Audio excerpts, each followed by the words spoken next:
Hello, everyone. Welcome back to SAT Math Question of the Day with Professor Emeritus Seth Chaiken at University of Albany and Seth's brother Joel. We are here to hopefully show you how to approach SAT math questions, basically all math questions.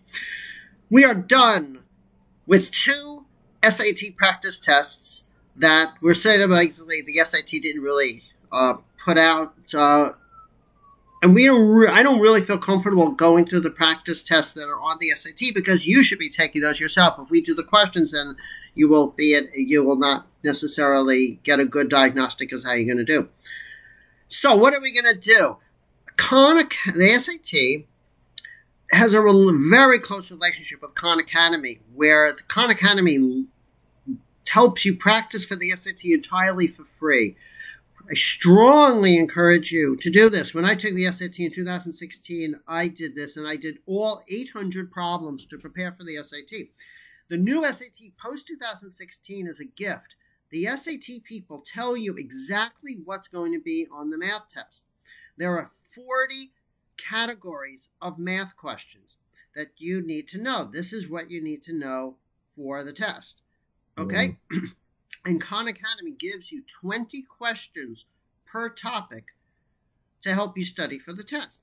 So what we're going to do the 5 hardest questions of each topic for the next set of months. There are 5 questions per topic. There are 40 topics. That gives us 200 questions that we're planning to go through. Plans may change. We may not finish this, but right now this is our plan to do the 200 hardest questions on Khan Academy. Okay, so we will start with this one, linear equation word problems. We'll do one of a top, maybe we'll do one of that, and then maybe tomorrow we'll do one of graphing linear functions, and we'll go all over the place, just sort of make it more interesting. So today's one will be linear equation word problems. So we'll do the 5 hardest. So let's see. I guess, can everybody see? I guess so, right? I guess so. And now can I write on this thing? Yeah, I can annotate. Seth, can you annotate? Oops, that doesn't like when I go bold. All right, we can annotate. All right. So I think we're ready to go, right? I can annotate. Very good. Okay, here we go. Word question. A barber offers 2 options at his barbershop. $15 regular haircut, $20 deluxe. On a certain day, a barber gave all regular haircuts and 3 fewer deluxe haircuts than regular haircuts. He earned $500. Thanks, Seth. From the 2 types of haircuts, which of the following equations best models this situation? Okay, please pause and then come back and we'll talk about it. Wait, we have to know what R means. Let R. That's very nice, by the way, for R to be regular haircuts. That's very intuitive. All right, and then it's R minus 3. Not 3 minus R, because that's negative. And the deluxe haircuts cost $20. And Seth's translating English into math as we're talking. 15R. Wow, Seth is translating English into math. That's great. And that's basically it. And then we see which one that is. If it's really rough, though, if you have dyslexia, because everything all looks the same. Right, it's an R minus 3. It's an R minus 3. Yeah, it's an R minus 3. Right, and that's it. Very good. Well done, Seth. Very good. Well done. This is. Yeah, I'm drawing the what my eyes are doing. Yeah. Same equations. Teamwork. Bingo. So now this is interesting. What are the 2 approaches, Seth? One approach was you translated English into math without looking at the answer. And the other approach is for someone to basically read through the answers and see which ones make sense. So do you agree there really are 2 approaches here? I mean, well, there's a 1.5 approach. One is to skim the question and then skim the answers, and then choose one of the 2 approaches in detail. What do you mean one of the 2 approaches in detail? Well, before either identifying the 2 approaches or choosing one, you first skim the first approach and the second. In other words, a general approach Hmm. is to read the question quickly Right. and then read the choices quickly without trying to do any calculations first, Right. and then decide what to calculate first. Oh, in other words, you're saying sometimes the different approaches can no. Sometimes certain answers can be so ridiculous that you could toss a few out. No, I didn't say that. I said look over what the kinds of what the form of the answers are, Hmm. and then and look at the maybe the form of the question. In other words, what I said. You read the question quickly without taking the steps of calculating anything, Right. and then you read the answers quickly without thinking of rewording them or interpreting them in your mind, and then you decide uh, whether to do calculations on the question, or do some calculations or make judgments upon the answers. Yeah, but when you did it, is that what you did? Now, what I did was I barely looked at the choices. I saw all the choices were had ended with equals 500. So did I.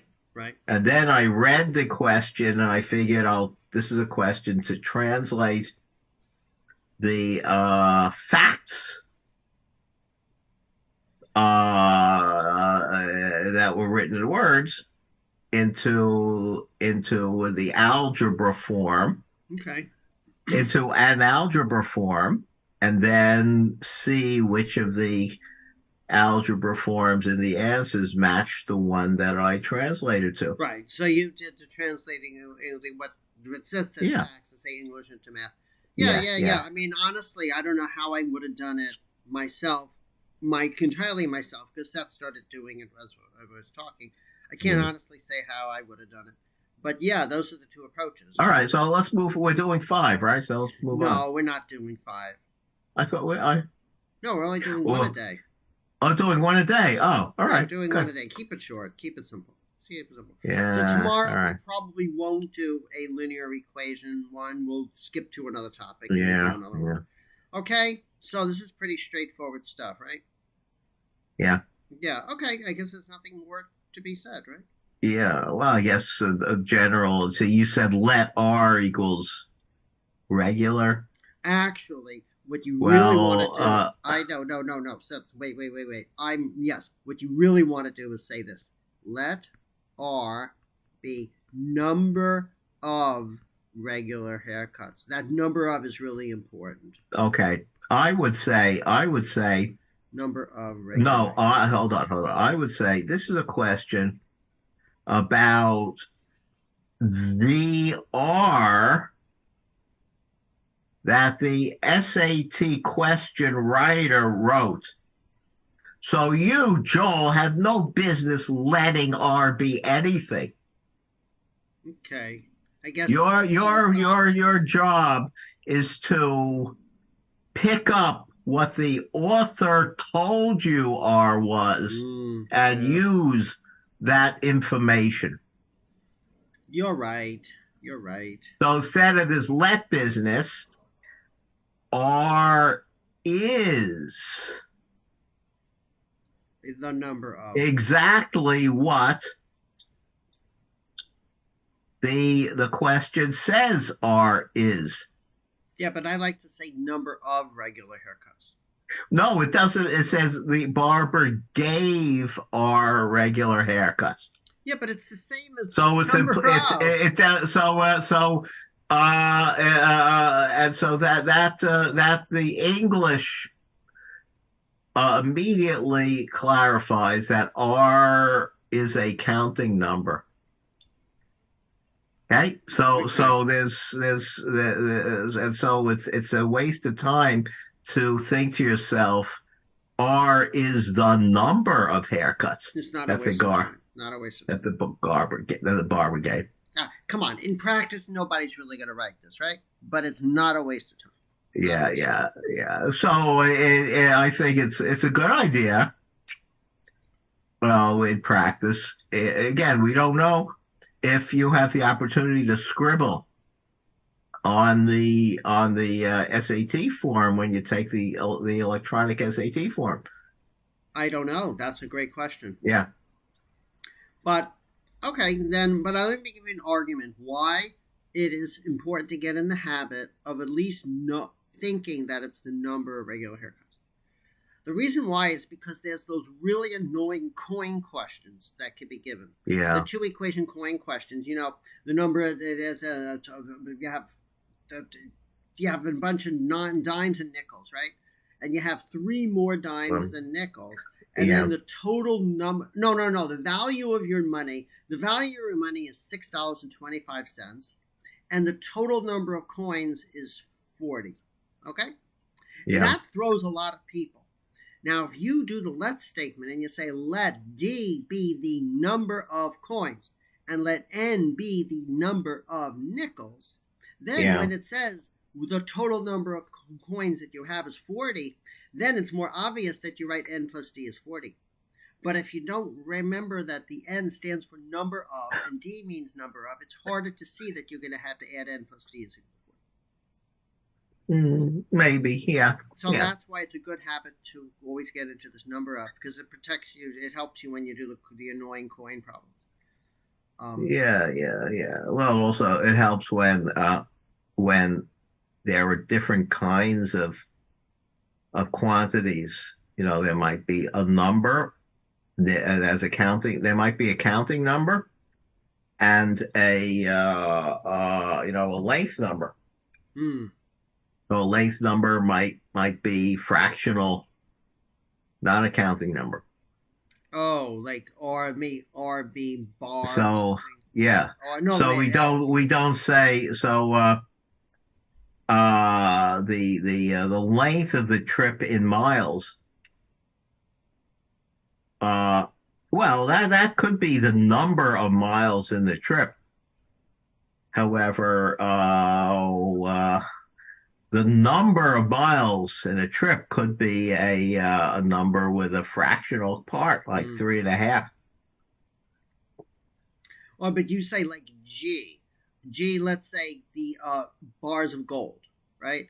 So if they've been talking about the length of the bar of the gold, then Yeah, G is the length of the bar of the gold, but G may yeah, be the number of gold bars, right? So if you yeah, have yeah, yeah, G, yeah, you yeah. Right, decide is right. G the Yeah. length of the bar or is G the number of bars? Or could also be the weight of the bar, That's right, the weight of the bar. or G could with be the more, weight or of the the bar. mass of the bar, Right, that's right. And which then would G be could be measured, in grams or kilograms. So it's really so the key is in these word problems, it is so incredibly important to have a super clear idea as to what the variable means.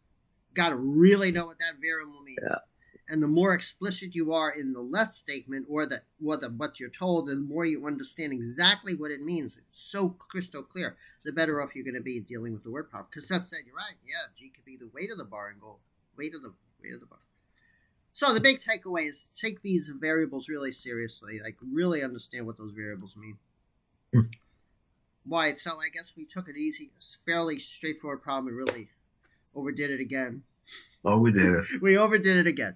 Okay, but hopefully by overdoing it, we really blast you with like everything you really big, all the different facets of it go into a problem. Well, the next step in this question, the next step from the situation is, can you determine what R is from the given information? Well, it's a you have one unknown, and you have one equation. So you think that one equation, one unknown should give you the answer. Well, I mean, as long as the equation is non-singular, which it is, because the Non-singular. coefficient of R in is 15 plus 20. Okay, and the other thing is the solution an integer, Hmm. Yeah, that's a good question. But there isn't. and it Yeah. might, but these are not. And then uh, there's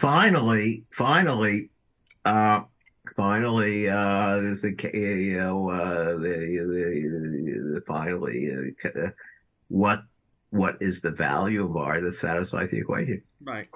You know what I'm surprised at is why they didn't make a distraction this one here, but have a three minus R.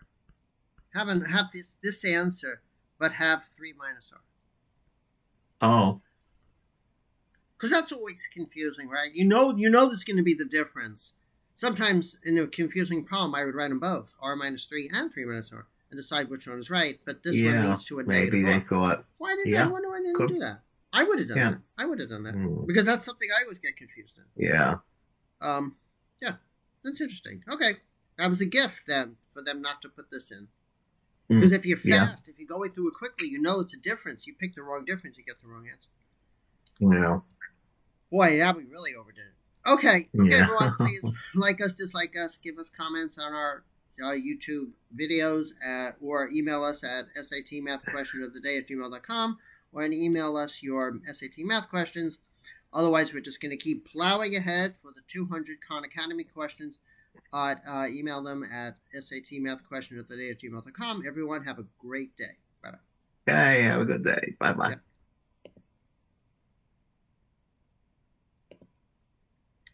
I'm trying to figure out how to stop this thing. Let's